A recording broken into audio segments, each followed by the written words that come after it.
Welcome to Run with Purpose. This is episode number 32. For those of you that are new to the show, my name is Flores, and I'm so very glad that you found this podcast. Would love you to subscribe, and you can always reach out to me on all the socials at flores.run. And if you're watching the video version of this podcast that may or may not exist, we haven't quite decided yet if that's going to be the case, you will see there's another person here with me today. Jake, how are you doing today? I'm doing fine and dandy. How are you guys? You know, I'm getting through. It's another day, another dollar, right? Oh yeah, it always is, right? Yeah. Did you wine with DeWine today? I did not wine with DeWine. I believe I was playing Assassin's Creed while he was doing his thing, and then I did do some catching up afterwards, and to find that hey, things are pretty much. They're taking it easy and stuff's opening up. It doesn't really seem to affect me or my family right now. So yeah, all right. It's a weird kind of thing because it's like we're waiting for news that's kind of being like, is it okay to go outside? That's the thing. Like it's like he's got pressure from different groups saying it, and trying to do what's safest for everybody. And I truly respect what he's done, and people are excited that Ohio's where it is with what's going on. But the only way to know is to see, Right. Like, hey, let's open this up a little bit. And if things are okay, then we'll keep going. But if things aren't okay, we'll go, maybe that wasn't such a good idea. Right. I mean, most of this is just a guessing game itself. It's like we kind of have an idea, but at the same point in time, we Kayla and I were talking about it is once they open things back up and we all start going back to work, you're going to see possibly another surge. And then it's like, how do they react in that kind of standpoint? And there's not a right or wrong answer per se. It's just who's going to make the bigger mistake? Who's going to look like more of a fool? Yeah. And the other thing too is like science. Everybody's like, yeah, science. It's experimentation. You don't know. So the only way to figure it out is to go, well, based on what we know, this should be safe. We'll try it. It's an experiment. And if it works, great. And if it doesn't, we'll go, oh, that didn't work. And go from there. Yeah. And then try again next time. Exactly. So yeah, that was a little bit of a weird intro, but my buddy Jake's on the podcast today. I met Jake through the last podcast, Running Beer and BS, and we were hosting a 50K. And we're like, hey, we asked our listeners if they wanted to come out, and we really didn't expect anyone to come out. And Jake came out and ran the entire thing, had the highest ABV beer at every single place we went. Yeah. And then, it was I remember our jaunt heading up the Olentangy Trail from, what's the one that's in Clintonville? Is it Lineage? Lineage, yeah. Yeah, we were coming up from Lineage, and you just helped my sorry ass as I'm moping, getting up to Zaftig. I'm like, this is so stupid. Like, why do I do this every year? But yeah, that's how we met. So thanks for being on the show today and chatting with me. My pleasure. I'm really excited that my claim to fame to be on this podcast about running with purpose is the guy who got the most drunk at one of your running with you. So I'll take it, man. Yeah. Like everybody else is like, oh man, I met this person, they're really super enthusiastic and they're doing this great work. And here's my drunk friend, Jake. I mean, I didn't bring up how you ran into the pole on Broad Street. Oh, wait. I mean, it was a matter of time before you did. I don't know why. That's who I am. Right. But nothing wrong with it, man. So, so on that note, how about we give the listeners just maybe a little bit of 411 on you, and then we'll kind of get into our topic today. So I am a former teacher, did 14 years in middle school and elementary school, moved into the beer industry, worked at Combustion, and I'm currently, I guess I'm on furlough from Pretentious, did sales for them. And, the time right now, it's a little business. And they're like, hey, we're shut down for things. So it's going to be better for you guys to collect unemployment while we're waiting to see what happens. And so the wife was like, hey, you were the enthusiasm coordinator at Pretentious. Be the enthusiasm coordinator here at the house. So, got two kids, a 7-year-old and an 11-year-old, and both of them are like every other kid in Ohio, learning from home. So while the wife is upstairs working from home, it's my job to make sure the kids are getting their stuff done and making sure everything's going well around here. So I'm Mr. Housewife. Nice. Hey, nothing wrong with house husband. Yeah, no worries. I mean, any way you want to look at it, same thing. And you know what? I don't think you're doing too bad of a job because you still have a house, so not burnt down. That's true. It's true. The children are still alive, and the 11-year-old is pulling her grades up from just things and missing assignments, and so she's like, "Oh, I didn't realize this," to everybody out there who's has to go in or still going into work or working from home or trying to handle I'm working from home and trying to get my kids to take care of their stuff. Like, huge respect to you guys, because we have the privilege of working it out like we are right now. So yeah, I see people all the time, and I'm just like, I don't know how you do it. Like I said that with kids in general. And now, they're like, oh, but you're with them all the time, and they have to learn things from you, and you can't just say, go to school and leave me alone for 8 hours. You can, but it technically doesn't work out that way. That's true. Yeah, I mean, I guess you could. That's great. But so Jake and I, we've been trying to get together, I think, since last October to make an episode work, and it's just been back and forth. It's always one thing or another. But yeah, it only took international crisis for this to happen. That's true. Hey, thank you, COVID-19, for making this happen. Can I say that? Thanks, COVID. Well, I just said it. Doesn't matter if I could or not. So one thing we were talking about the last few days is kind of this topic of things being unknown, and races and that sort of thing. And, a couple episodes ago, I did an episode on uncertainty, which is kind of a similar thing, but I think some of this uncertainty of not knowing, I guess uncertainty in what you will do and unknown of what will anyone do, when is anything going to happen? I think it works out well. I mean, we both recently did our own virtual race, which I think will be a cool thing to talk about. So what kind of gave you the idea of going and doing I think what you call it, the virtual lone wolf 50K? Yeah. Basically, what keeps me running, is the fact that it's social, and the fact that if you sign up for a race and you're going to go to this distance, you're like, I paid money for this. I don't want to look stupid. I don't want to, fail at this or whatever. So you're like, okay, well, I signed up for this distance. That means I have to get ready for that distance.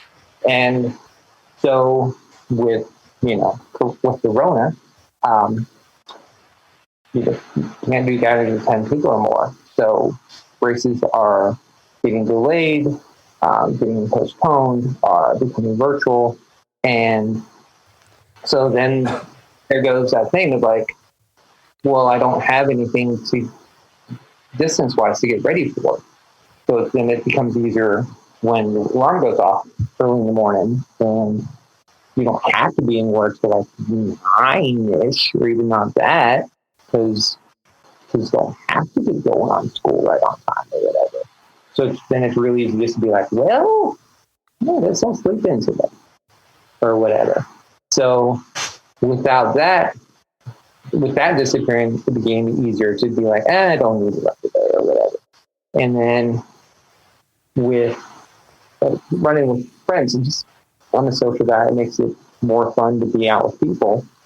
And then, I know a ton of people are still doing, we're doing it together, but we're maintaining 6 feet of distance, we're being very safe, and go for it. But from what I read, safest way to do it is to do it alone. So that's what I started doing.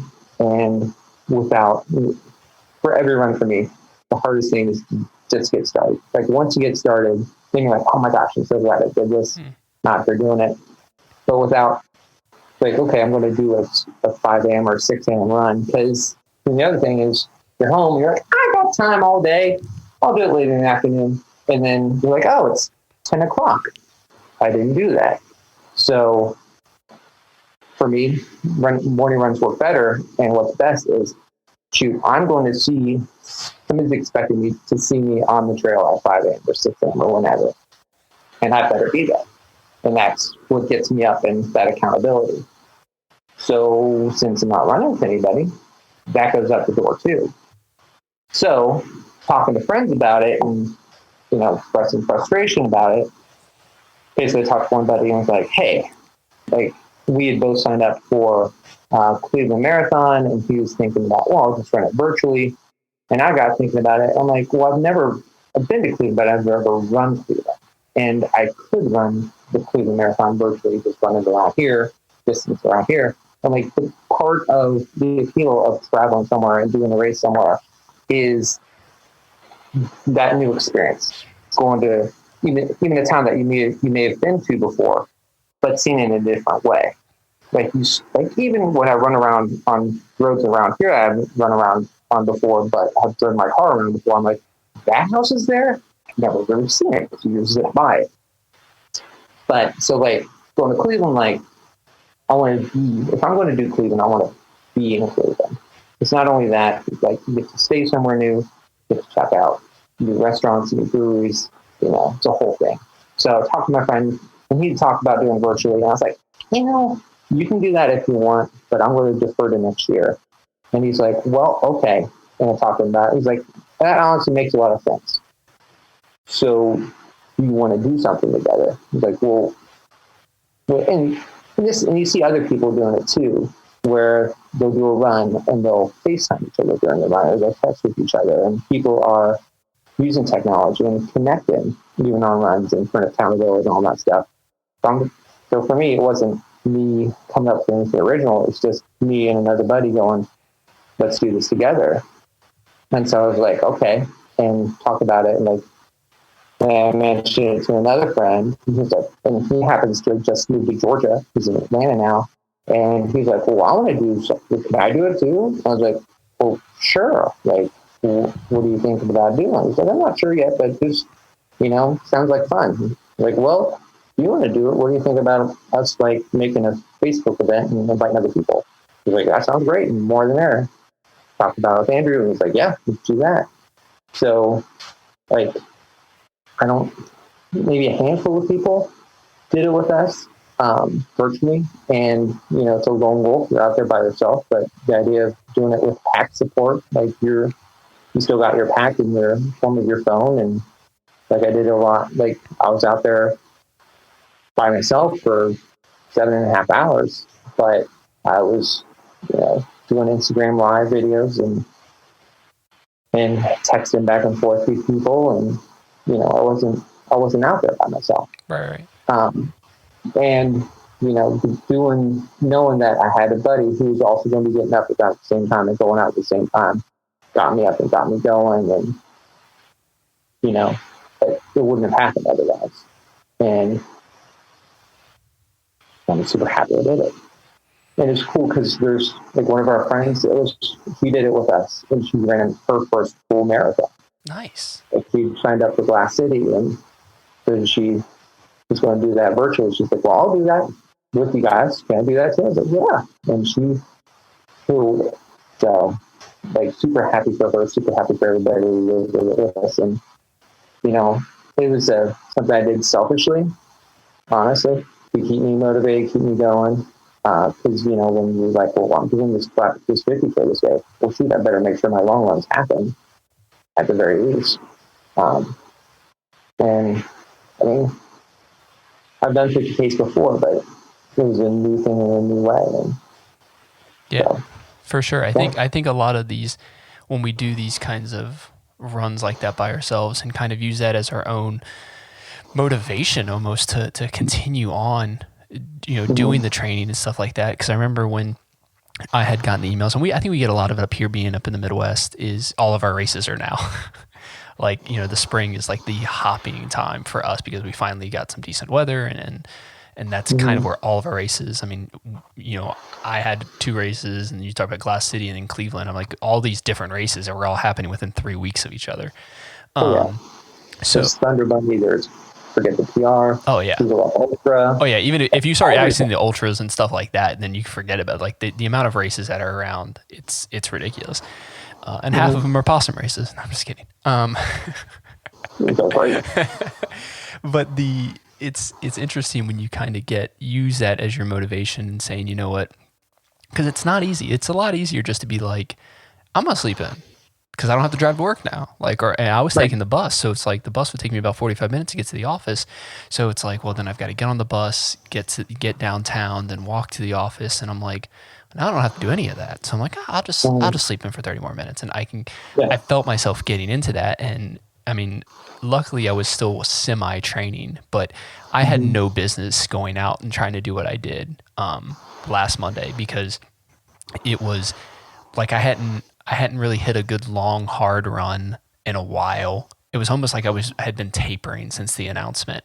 And that may have been why I felt so good and why I was able to run like I did. But I was like, that could have been a recipe for disaster because I was in no way, shape, or form like in a good enough shape to be able to try to do what I did. Yeah, and it's like with anything, like there's you like, well, I went into, it's kind of like your tapering, like life changes and you have to mourn it.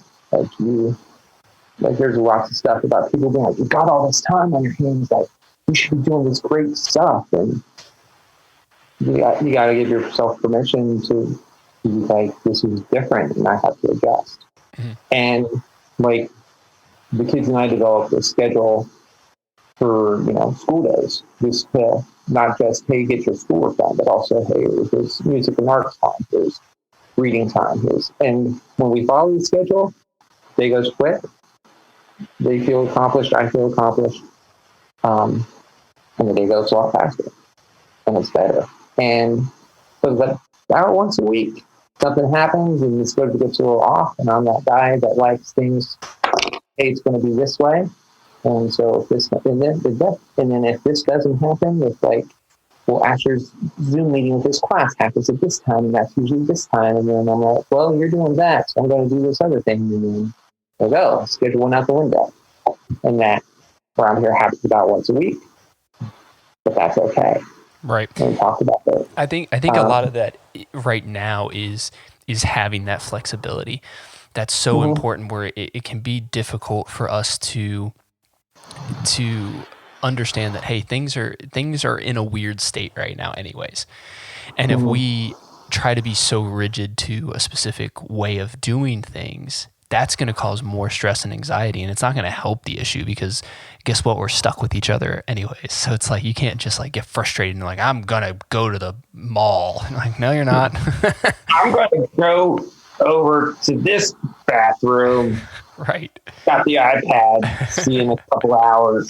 You can do that, but that's not healthy. No, it's and it really isn't. I mean, and if anything, it's kind of bringing up our unhealthy habits of like, oh, well, how stupid and childish is that kind of reaction? But yeah, I mean, I think having that motivation, and it's a balance between having the motivation but also having the flexibility of if something happens, where if I wake up one morning and I don't feel 100%, it's like knowing you're like, okay, give yourself a break.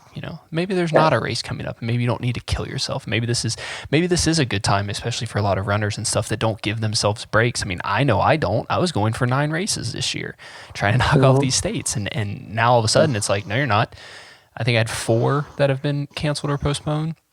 Yeah. And it's like, and they were all in the spring, and I'm like, well, what now? But it's teaching me to focus on different things and, get ahead on some projects and maybe organize my life in such a way that can kind of make things more beneficial for me when things do get back on track. I don't like to say back to normal because I don't want normal, because normal is where comfort is. And we need to definitely, continue to push in that discomfort and push ourselves to things that we didn't think were possible and didn't think that would come out of this circumstance. But yeah, once things get back on track, that's definitely going to be something where I'm going to have to be a little more, I'm hoping the disciplines I learn now kind of carry into that. I think you can definitely not necessarily count on it and just be like, I'm going to rest on my laurels and it's going to be great. But like, I think hopefully everybody's learning things about themselves during this time. because you're just going through life and you're like, this is what's going to happen. And then everybody got blindsided. And you're like, okay, well, that's gone. Right. That's gone. And you just go, all right. And it was an adjustment. And you're like, I don't like normal. Like, it was strange, the idea of, okay, we're sheltering in place. And knowing that DeWine's announcement was coming today, like I started thinking about this week, and I'm like, I'm not ready to go back to the way things were before. Because I'm adjusted now. Mm-hmm. And that kind of scared me. That, like, life was fine before. We were busy. And now we're not. Like before, it was like, okay, which 3 or 4 things are on the calendar today? Now it's, are there 2 things on the calendar this week? Okay. It's just, it's different. But you adjust. And I think it's about planning. And I think it's with anything, you got to have a plan, but you also got to be able to adjust the plan on the fly. And like, that's what, just running that 50K by myself, that was a beautiful day. But there was a point where I'm like, okay, I'm almost home, but I'm definitely out of water. And I got home and got myself a couple bottles of water and drank them down, and it was fine. But even like my route I planned out, I was like, okay, well, this is going to be this. And then I started thinking of, like, well, this will be safer if I go this way instead of up this road, but that'll add distance and, just change things on the fly. And, also being open to just stuff that happens when you're out there. Like, early on in the run, I was running by a couple horses who were looking at me, and they started approaching the fence. And so I crossed the road and stopped and petted them a little bit and talked to them and was like, thanks for coming out today. And, it's just this nice little moment that I wasn't, right. If you'd asked me, like, hey, on that road, are there horse stuff? Like, no, there's not. And then there were. And I've been up and run down that road lots of times before. But yeah, just little surprises. And even the way I laid out the 50K, I was on the east side of Columbus, headed all the way downtown behind Coast Genoa Park. And that was my turnaround point. And I took taking Broad was a bad idea for safety reasons. So I took Maine back, and that was pretty much a long straight shot. I saw that. I saw that route, and I was like, that would have been mine. I would have rather like zigzagged in between roads to get just add 5 more miles. I don't even care. I just saw that long straight line straight out east. I'm like, oh my goodness. And honestly, if I were to redone it, I may have done heading down Maine as the first leg and then zigzag back the way back. But once you're committed to it, you're doing it. And there's stuff to see. But it's not a lot of prettiness along there. And I mean, Bexley, of course, Whitehall, all that stuff. Like, there's little things, but even you just find ways to entertain yourself, or you take moments and you go, okay, things hurt, and I'm slowing down, but we're going to keep going. And that's that thing, like in life, like you if you're like, I don't have a plan, I'll just make it up as I go. You can do that, but you're going to lose a lot of time, and you're going to lose a lot of opportunities.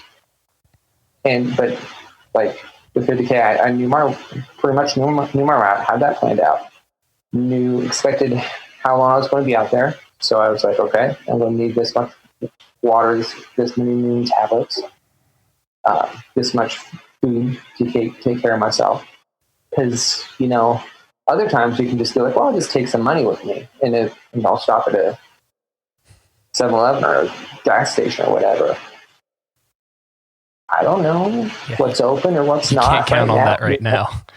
Yeah. So I was like, yeah, I'm going to take everything I need with me. And like, even at the point where I was heading back on Main, and I was like, all right, I have to use the restroom. Don't know what's open.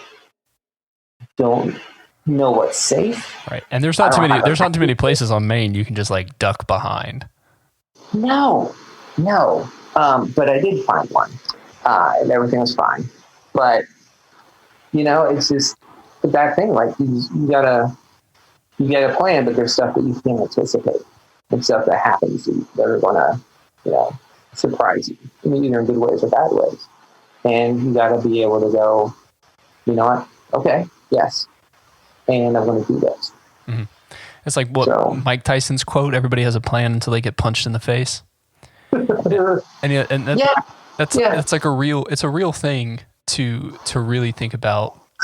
That you have to plan, you want to have these things, but you also need a little bit of that flexibility. But I think what this time in our culture, in our country, in our environment has kind of taught me of just like some things we take way too seriously, and we put too much faith and hope in things that we shouldn't. I think I've seen a lot of people turn from more of that capitalistic approach into more of how can I help? How can I be a part of things? Which made me feel good that it's like, hey, people aren't there are more decent people out there than I had initially realized. I mean, not to say that I think people are bad inherently, but it's something where you're kind of seeing people's like true colors come out in a thing. It's like, people do care about people, and they're trying to help out in one way, shape, or form. I mean, Kayla and I haven't been, we still are very involved volunteering and stuff in the church and doing stuff with some of our friends. And it's like, I'm still going out, and, but it's like, well, I'm not going to go to certain people that I know are, immune compromised or have health conditions or anything like that. And I know anyone can get this, and I'm not trying to say that I'm probably doing what the governor wants me to do, because I'm definitely not. But it's kind of just being a good person, and you kind of see that going through society right now for the most part. Yeah, it's about intentionality too. Like the wife has exercise-induced asthma, and we don't know if how things would affect her, or anything. But and also she's really sensitive to what's going on, and she's like, I think we ended up starting to stay at home before the governor, maybe a week or two before the governor said to. Mm-hmm. And I bet you guys are out more often than we are. But for us, like being intentional, like I'm calling up people and FaceTime people that I haven't in years. And, I can always do better at things, but just that intentionality that, I could sit here on my phone and just scroll, or I could take that device and go, hey, mom, dad, how are you doing? What do you need? Like, or just that thing too of like calling somebody and they're, hey, what's going on? You're like, nothing. Because that's a lot of how conversations go. Right. And or like I was talking returning my mom's call the other day, and I was like, tell me all the things, and she's like, there's nothing going on. And so we talked about what book she's reading or what show she's watching. In fact, like my dad got her a big TV as an early birthday present, and she may not have mentioned it, but like it's the rules are different now. The stuff that we go, well, this isn't worth mentioning. No, it's the everyday. It's the little moments. It's it's sharing life. Like you see, like people are watching movies together. Like it's a little thing, but you're reconnecting, and like Zoom meetings wear me out. Yeah, because you used to not talking to people, or you got so many people on the screen at one time, you're trying to watch everybody at once. And I did one night where I did one Zoom meeting right after the other, and I got done. I was like, "It's so exhausted." Yeah. But you gotta get your face out there, and you gotta let people know that you care. Right. I think that there's a. Go ahead. I'm sorry. You're fine. You just let them know that they're not alone, and it reminds you too that, hey, I'm not doing this on myself by myself. Yeah, for sure. There, our pastor had made a mention of like, this is the first time in our lifetime really that we can say that like everyone is literally going through the exact same thing right now. So it's having those like real community engagement. Like the amount of times I go by parking lots, like we live right near the movie theater. I'm not going to give exactly where I live. I don't know why I was about to say that. I'm like, this is exactly where I live. Come find me, please. And the amount of people that just like sit in the parking lot and have like tailgates up and have like conversations. I saw a group of ladies. They had to be in their like 60s or 70s. And there was like 5 cars and they were all in lawn chairs, like talking to each other. And it's like, these are the kind of things when you realize you don't have anything else. Like you can't go to bars. You can't go to restaurants. You have to actually like be face to face with someone. I mean, a Zoom call is a little different, but when you want that real human interaction and you're trying to still be smart about it, doing those things, it's crazy how much people value that time. Then the amount of times people are putting down phones now that they're just like, I don't need to be on this all day. Why do I need to be on Facebook? Because I know everyone's doing the exact same thing. Nothing. Yeah. They're doing nothing.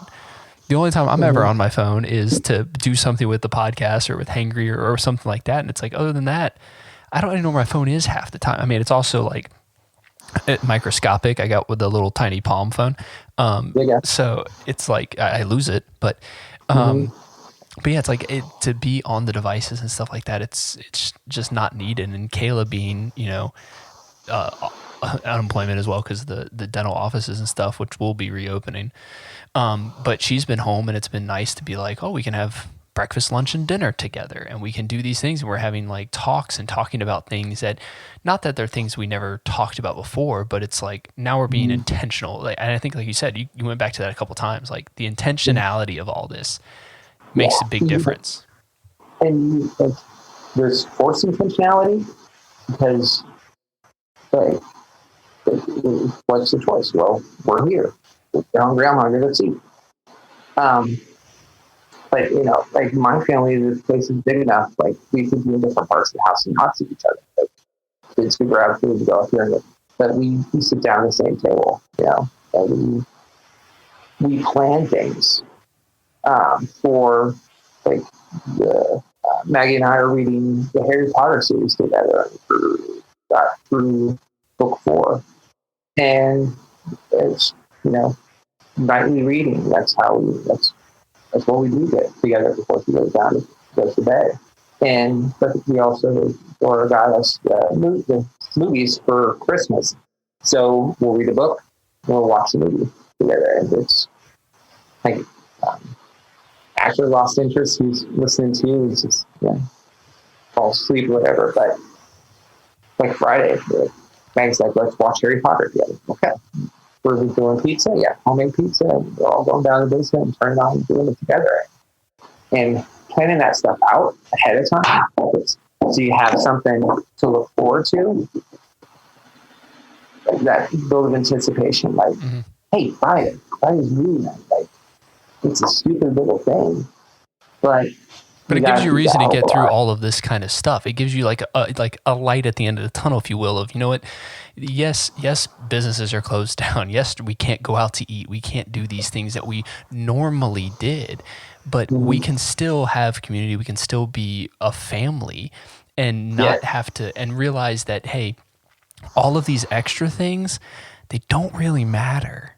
In the grand scheme of things, it's like, I've talked to a few people about like how much money we're saving right now.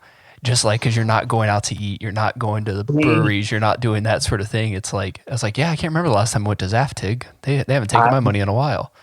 Right. I have my car. I've not filled up the gas tank since we started because I haven't needed to, because I'm just going down to the store and that's about it. Well, the store and, picking up. I'm still going to breweries, but I mean, you have to though. I mean, it's groceries. Obviously. Essential. Yeah. I get it. Yeah, but like, there's a little bit, like you go, you're regular someplace, or you get to know the people there, and they're your friends too, and picking up something from them, and it's a local business that you care about. You care about the people, and part of half the fun is, all right, I'm gonna have this beer that I like, but also who am I going to get to see once I pick it up? For sure. That's what we've been doing with Jay Gilbert's is probably our favorite restaurant in Columbus, and they're doing like 20% off, but they're donating 20%. They're donating the tips to people that were laid off and that sort of thing. So it's basically like once every 10 days or so, we're probably ordering food from there. And it's like, can we make food ourselves? Yeah. But if we're support a business that we want to come back after this, it's like, let's make that happen. We were trying to do it with any place that's like local that's doing that. Like, we can support you. Obviously we're being smart with how we're spending money with only one income, but it's being able to support and be that community in any way that we can, whether it's giving food to people from our church, or we just had a friend that adopted their second child, and Kayla today, and it'll be tomorrow too, has just been making meals for them. So they have meals for the first week. Like, she's like, because I've got time. I'm literally sitting at home. Like, I'll make meals, I'll make desserts, so they have stuff, so they don't have to worry about it, with a 1 week old baby. Right. But I think we can, I did an episode on time a while back, and made the thing, and we all make the excuse we don't have enough time. But we all have the same amount of time. We just use it to how we want.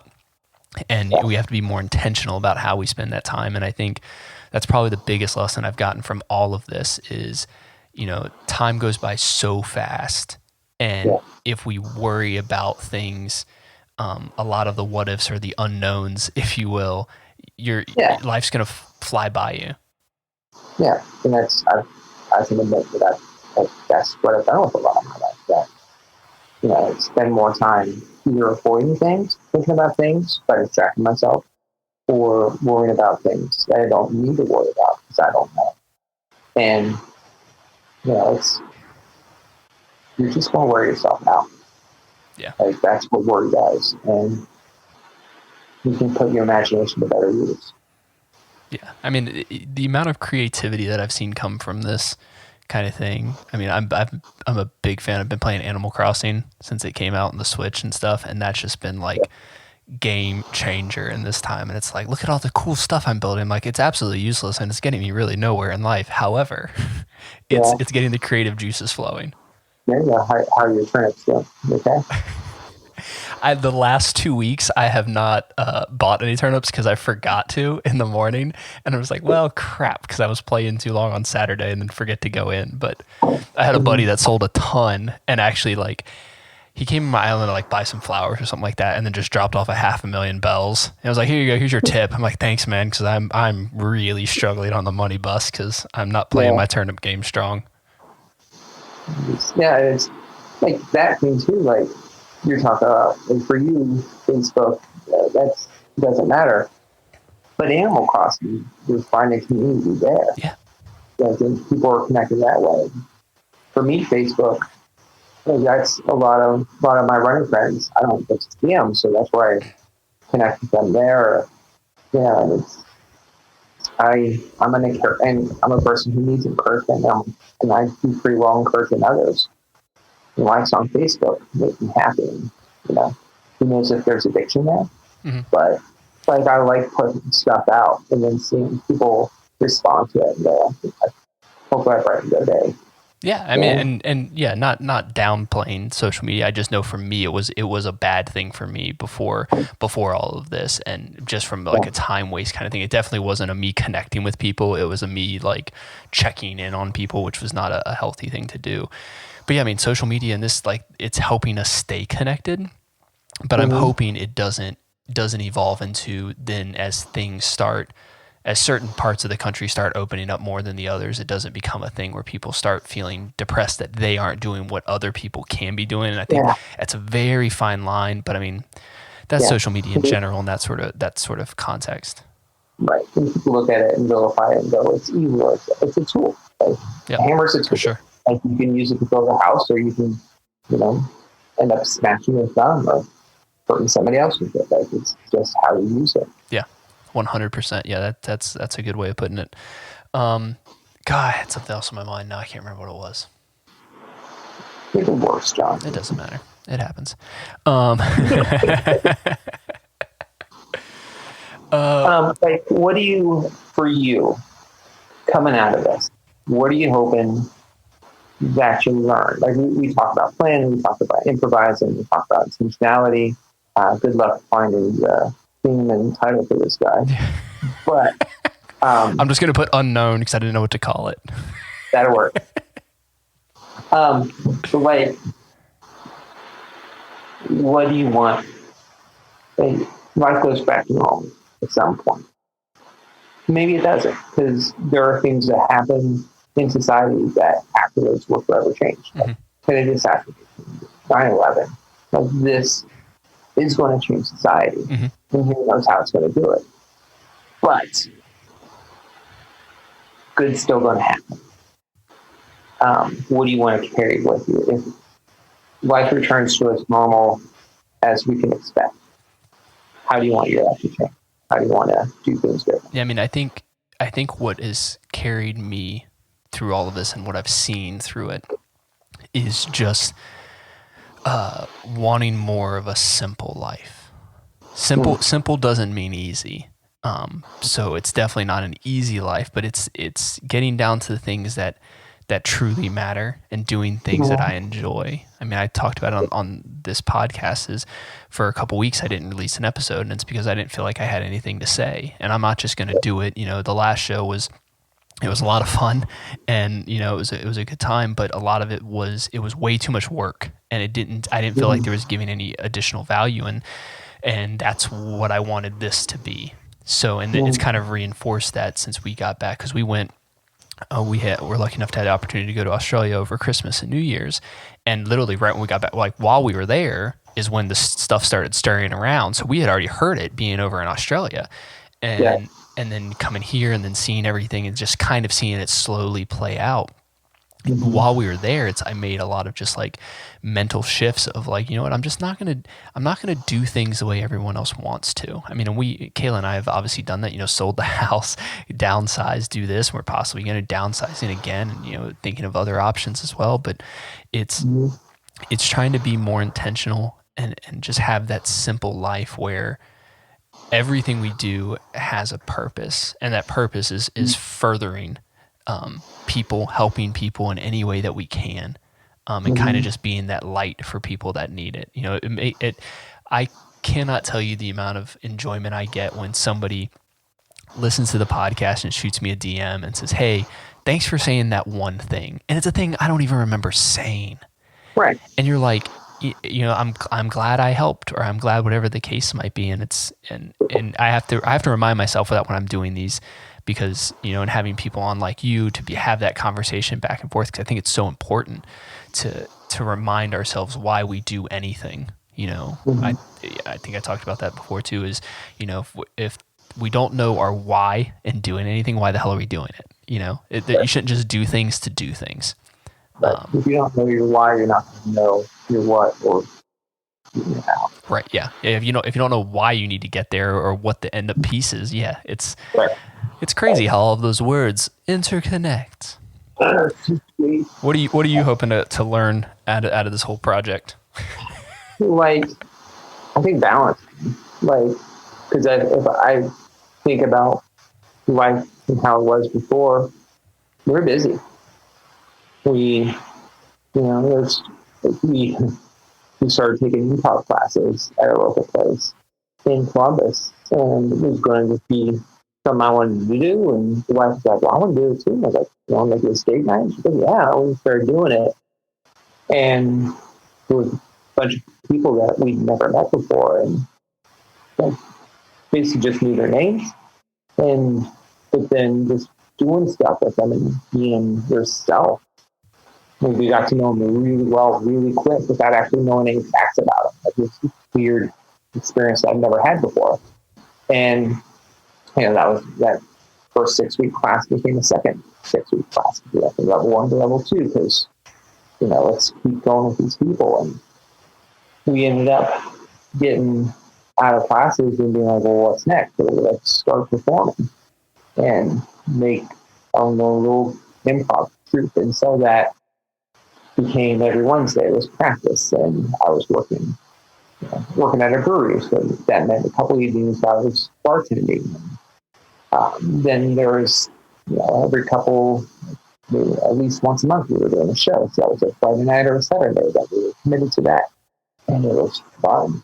And we were growing as people, having new experiences, meeting new people, seeing our kids less. But we felt we're doing it okay. And then all of a sudden, all that stopped because you can't perform if there's no place to perform. Right. It's weird. One needs the other. Yeah. You can't practice if you can't get more than 10 people together. And on Sunday night, playing D&D over Zoom with at least a couple people from that group. And we're still regularly texting each other. And those relationships have not gone by the wayside at all. We've gotten together to do some Jackbox gaming and stuff. And,